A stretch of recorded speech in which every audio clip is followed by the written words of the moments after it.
We live in an age where it's faster to communicate than ever before, but in an age of texting, email, and social media, do you ever wonder what your final message will be?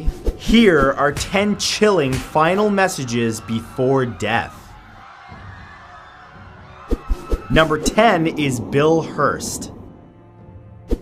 Cave diving can be an extremely dangerous sport, considering that it mixes two already moderately dangerous hobbies together. One of the US's most popular cave diving locations sits under Peacock Springs State Park in Suwannee County, Florida. It's here that several underwater cave systems reside, 100 feet underground. In August of 1976, a veteran cave diver and diving instructor, Bill Hearst, put on his gear and headed down into the Peacock 3 caves. This is one of the most difficult routes to explore due to its complicated tunnels, as well as the low visibility through the layers of fine silt that happen to float around. Hearst took a wrong turn during his expedition and became very confused. Realizing that his tank wouldn't have enough air for him to escape in time, he wrote his final message. Hearst was found just a few hundred yards away from the surface with the words, "I got lost. Tell my wife and kids I love them very much,"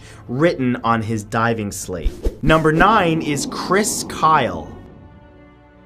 Famous US Army sniper Chris Kyle was a deadly force to be reckoned with when he had a gun in his hands. He has an official kill count of 160 and was highly respected by his military peers who nicknamed him the Legend and the Myth. However, on February 2nd, 2013, 38-year-old Kyle and his friend Chad Littlefield took another veteran, Eddie Ray Routh, to a shooting range in Erath County, Texas. The trip was supposed to be therapeutic for 25-year-old Routh, who was suffering from PTSD and was diagnosed with schizophrenia. On the way to the range, Kyle texted Littlefield, who was sitting right next to him, about Routh, who was sitting in the back. The text read as follows: "This dude is straight up nuts." Though it may have seemed like a joke at the time, Kyle was spot on. At the range, Routh walked up directly behind them and opened fire, killing both the distinguished military veterans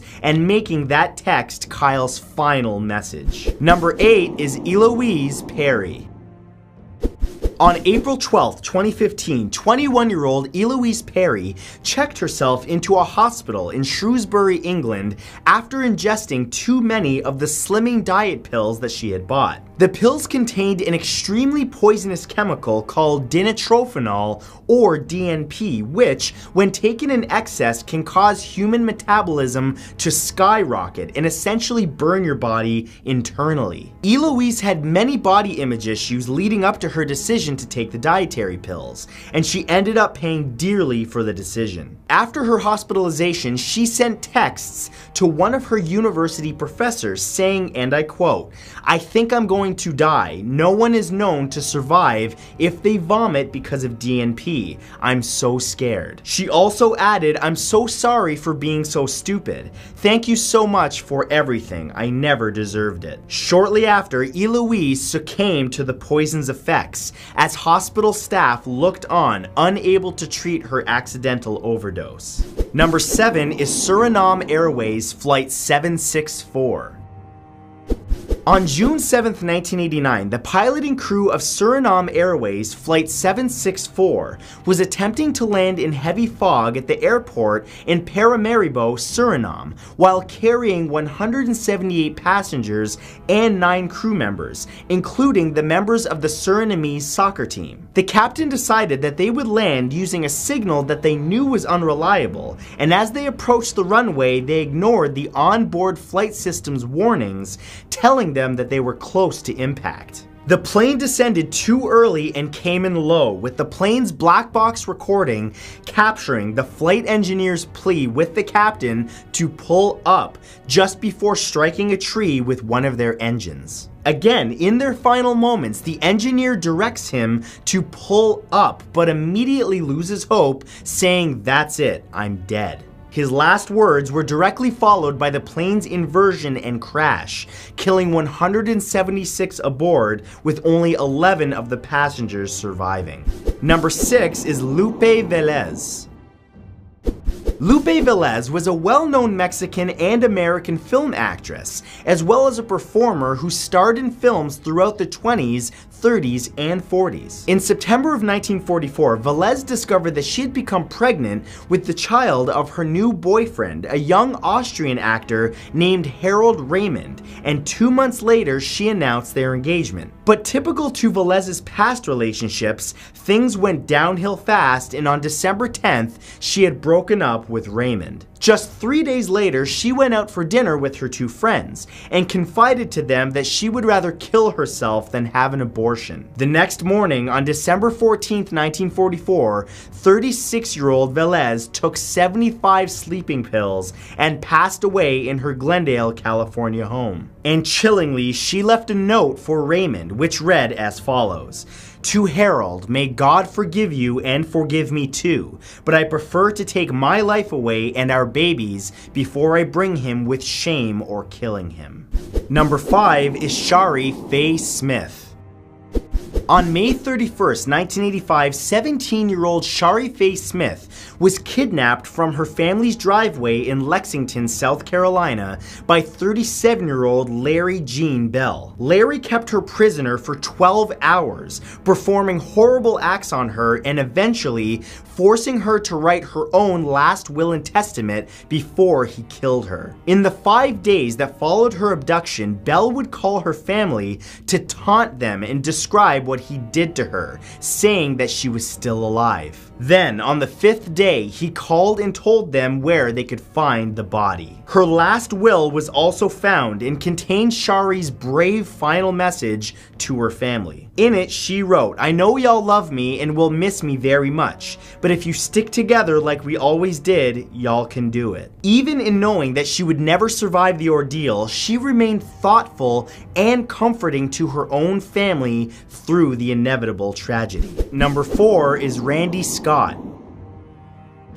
On the morning of September 11th, 2001, Randy Scott was working on the 84th floor of the World Trade Center when one of the hijacked flights flew into the building 2 floors away from him. The damage and debris trapped Scott and 11 of his co-workers on their floor with no methods of communication with rescuers. In his desperation, the injured man wrote down 84th floor West office, 12 people trapped. He wrote it on a scrap piece of paper and dropped it out the window to the streets below. Amidst the terror in the streets, someone actually managed to find the note and handed it to a guard at the Federal Reserve Bank. As the guard grabbed his radio to forward the message, he watched in horror as the tower collapsed. 10 years later, a small black bloodstain on the note was tested for DNA, matching it to Scott, whose family had all previously believed that he was killed instantly and without pain when the plane hit the tower. A morbid and painful end for the memory of a loved one.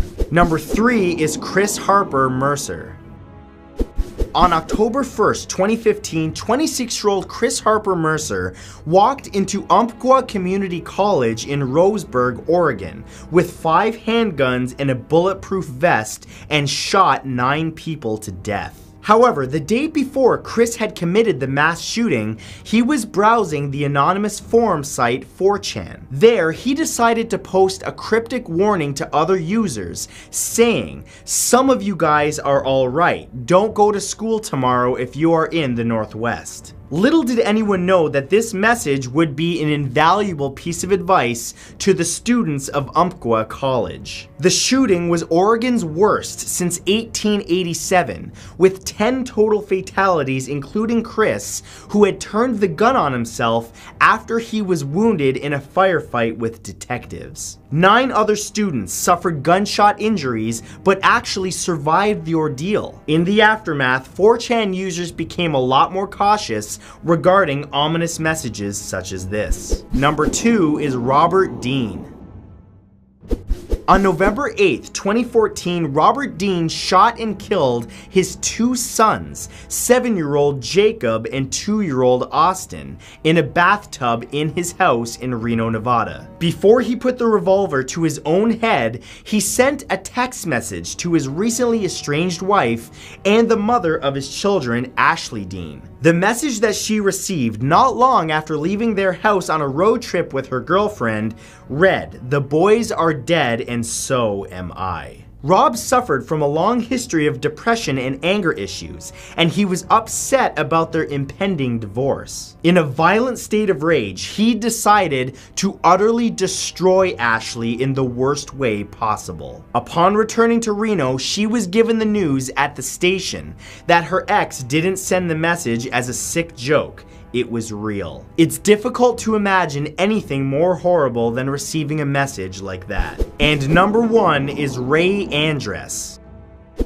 In the early morning of May 7th, 1964, Pacific Airlines Flight 773 took off from Stockton, California en route to San Francisco, with 44 people on board, including crew. One of the passengers was a former 1960 Summer Olympics sailing team member for the Philippines, who was deeply depressed over his relationship and financial issues. Before 27-year-old Francisco Gonzalez had boarded the plane, he somehow managed to purchase and smuggle on board a loaded Smith & Wesson revolver with him, and had told several people at the airport that he was suicidal. Shortly before the plane began procedures for landing in San Francisco, Gonzalez broke into the cockpit and shot Captain Ernest Clark, killing him instantly. He then shot and wounded 31-year-old co-pilot Ray Andress, who radioed air traffic control the final words,